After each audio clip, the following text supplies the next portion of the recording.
Our next tutorial, we're going to be discussing our ceiling engineering template. Okay, so to open up your ceiling engineering template, we go to the drop-down menu right there, and we're going to be clicking on the ceiling template. After selecting your ceiling template, this window should appear on your screen. First off, within the settings section right there, we can go to the drop-down menu and select the material that we're going to be using for this ceiling panel. We can go down to the drop-down menu there and select the material that we'll use.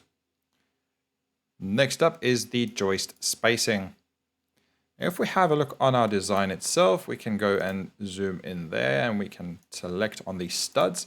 Now do take into account, we do call the studs joist or rafters in some cases as well. So we go to the verticals and we can have a look there and say that the even spread on the maximum dimension is 600 center to center. And on the horizontals, we'll be using 1.2. So let's go to the template right there and we've got the joists at 600, so that's perfect. And the noggin spacing would be 1.2. On the right hand side, we have another button that we can change from a single to a back-to-back member right there. Ceiling position, is this internal or external? The current situation, we are dealing with an internal ceiling. Now with the bearing width, let me just quickly pull up a document to assist explaining the bearing width. Now as you can see, indicated on this document is the bearing widths. Now, if we have just a standard ceiling panel sitting on a wall panel, full length right there, it would be full bearing width on that wall panel, meaning a 90mm wall panel would have a full 90mm bearing width for the ceiling. Now, do take note, you can only indicate a maximum of 100mm as a bearing width for the engineering template. Should your ceiling be tied on the inside of a wall, you will be using the flange width for the engineering. If your ceiling panel or support panel is sitting half and half on a wall panel of 90, this means that your support bearing width would be 45mm. If at any point the bearing position is on an angle, like this one represented in the top left corner, we will be indicating a 10mm compression point bearing, as indicated right there. I can zoom in slightly to give you a better indication of what it does for the compression bearing point, which would be indicating a 10mm bearing position on our template right there. So with the current situation, we are sitting on a 90mm bearing width of the wall panel right there. Next question is going to ask you, do you have noggins or end plate over the support? Now within this document, you can see what would be indicative of a noggin or an end plate over the support. So this would indicate there are noggins on a supporting point right there.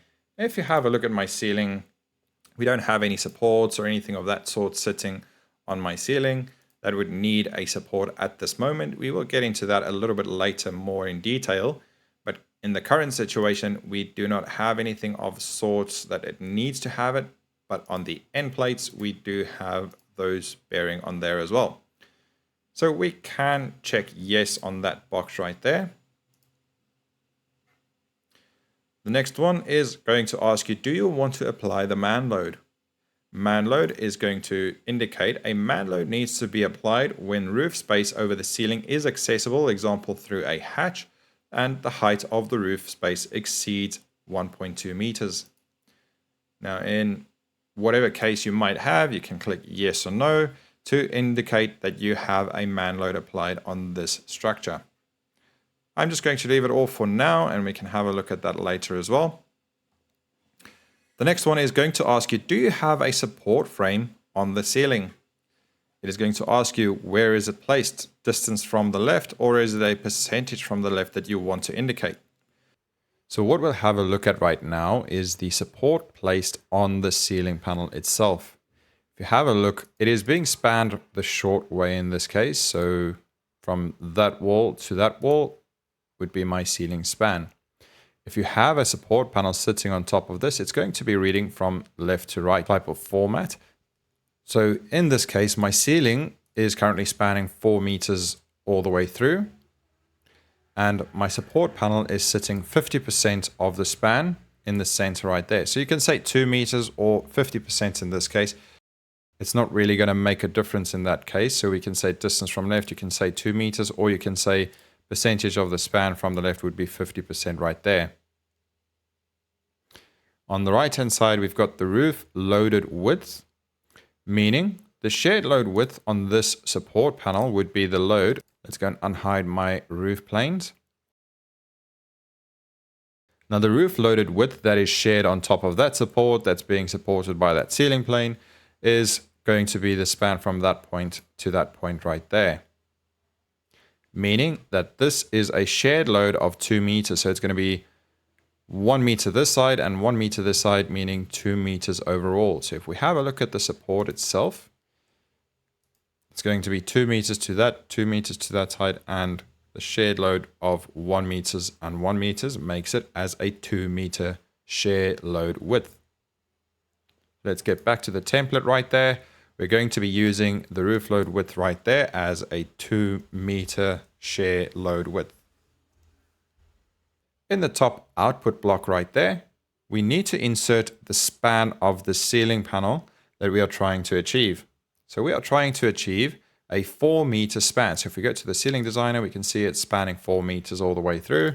So we want to achieve a 4 meter span for this ceiling. So after we've inserted the span right there in that text box, we can go click on the check button. So what it's doing, it is analyzing to see if it is possible to use the ceiling for that span.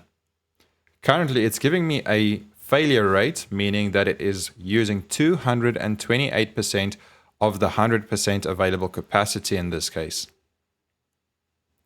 So it is going to give you some suggestions in the bottom how you will be able to achieve this. By reducing the deflection, you will need to close up your joist centers, switch to a back-to-back, or use a stronger profile. So let's jump into the section properties right there, and let's go to the 1mm steel thickness first. Let's do a check member again. Okay, so now we are achieving 182% of the 100 available capacity. Let's see what else we can do to generate a passing ceiling plane. We can go to the single and make it a double.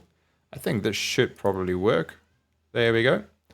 Now we have a passing ceiling panel that can span 4 meters and also carrying a support panel on top of that ceiling plane. As soon as we click on the maximize button, that is only going to check the maximum span it can reach with the current setup. There we go. Using 100% of the available capacity, you can span a 4.1 meter.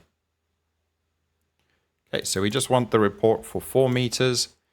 We can click check. Then we click on the report button right there. We can name it according to the ceiling panel number. And you click OK and save it where you need to. And it will bring up this PDF document with the output report of that ceiling frame.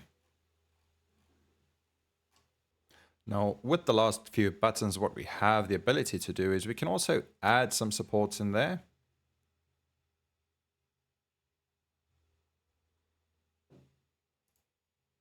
We can remove supports.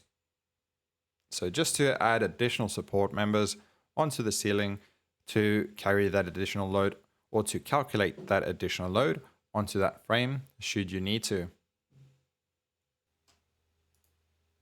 If you have any more questions about this document, please make sure to get in touch with your customer support team.